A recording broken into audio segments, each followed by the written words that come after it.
I find myself concerned about China. I find myself concerned about their way that they treat their citizenry with the social rating system, with the facial recognition. They say that the Chinese citizens now have social scores. You can lose points by participating in activism or protests. And what can happen when you get a low social score? You can not leave the country. You cannot use public transportation, stuff like this.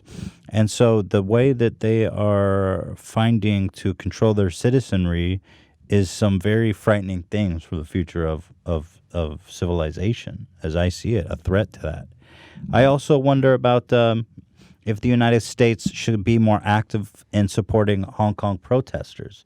That seems to me a great opportunity for America to prop up an ally and a democratic society over there in that part of in China. And so I wonder if you were to become president, what would be your approach to these issues in China? And what are your thoughts on that?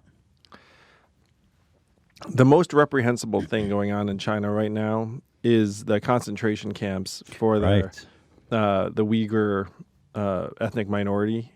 It is awful. I don't know if you've seen some of the stuff. I have. I should have brought that up. Yeah, as no, well. it's freaking like straight out of the Stone Ages type stuff. It's beyond. It's well. They round up a bunch of they're Muslims, right? Yes. And they're doing cultural re-education because they want a homogenous society, and religion is frowned upon in a communist society. Correct me if I'm wrong anywhere. Yeah, it's even darker than that. In some cases, they send the Uyghur men to like a work camp or a concentration camp, and then they send soldiers to hang out with their wives in their absence. I mean, like really, really dark shit that you see, and you're like, this is inhuman. In an effort to what, resettle the family, or what? Just to try and essentially excise their country of this minority. They want to work the men to death and remarry the women. Is that the idea? Yeah, they want them to essentially break up the family unit so that the next generation is not brought up in the same religion in the same way. Right. But everything else you named also, that Hong Kong is tricky because Hong Kong was a British colony for a long time, and then the Brits handed it back to China, and then now it's in this handover period where it's considered a semi-autonomous zone. But if you look up and say, okay, what country is Hong Kong part of, you would have to conclude China because it was a British colony that it was returned to the Chinese a number of years ago. And so the question is, how can we support the people in Hong Kong to keep the abuses from scaling up there?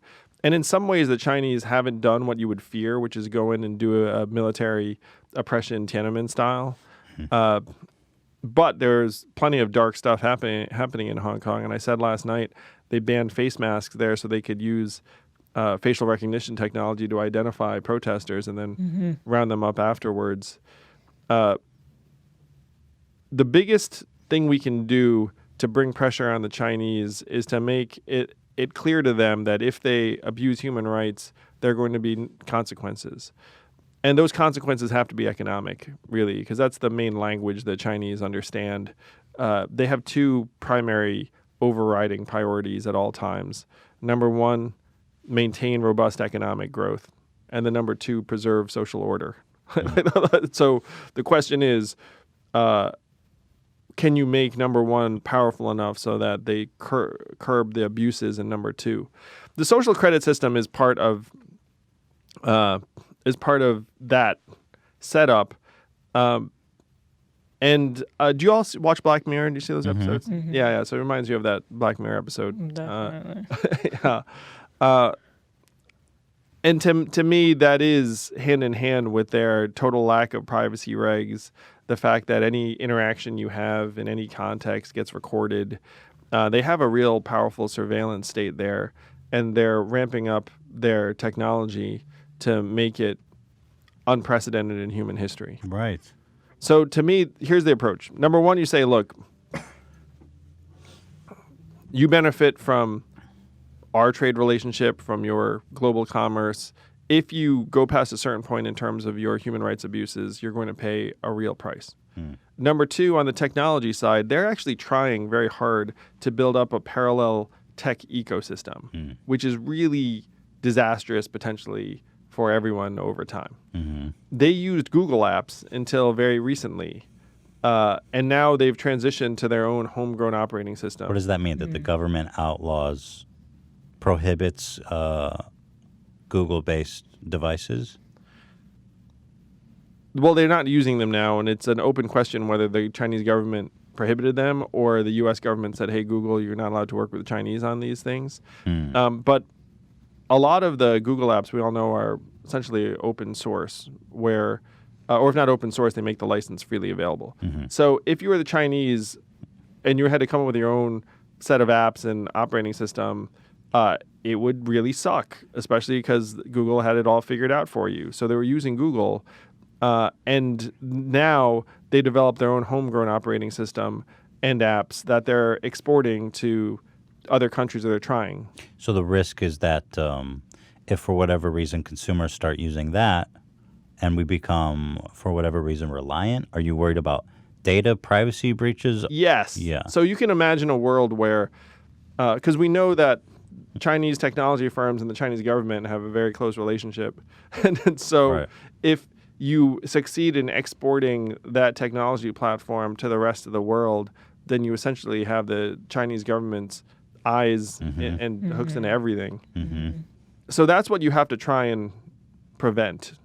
And the way to prevent it is to set up a world data organization that's analogous to the World Trade Organization and say, here are the standards and protocols for data and technology, get the EU and Japan to buy in, and then make it so that if you're an unaffiliated country, that it's obvious that you have to go with the world tech standards and not the Chinese tech standard. And then if you're China and you look up and say, wait a minute, I can't export my stuff effectively because it doesn't follow these protocols.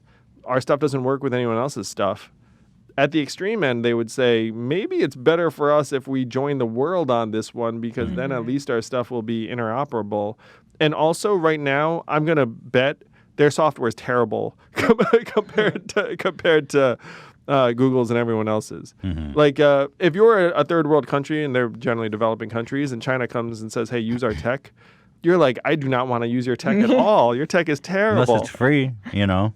Oh, but you know, ours is virtually free too. But like if you're the Congo and China's like, hey, we're like building all of your stuff. We're building you a coal power plant. Use this software.